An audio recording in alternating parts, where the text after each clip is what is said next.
is it, guys? The countdown from 1st of January is 90 days for Penampang to be turned into a Majlis Perbendaharaan Penampang, right?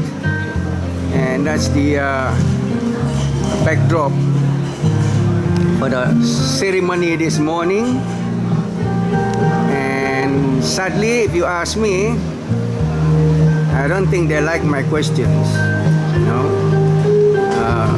Too many evasions of my questions. So what to do?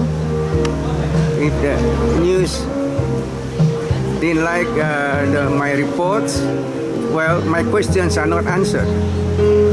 The only answer he said was, don't jump the gun. I repeat, don't jump the gun. But when was Penampang people ever consulted or were ever allowed to give a feedback on any changes in this district?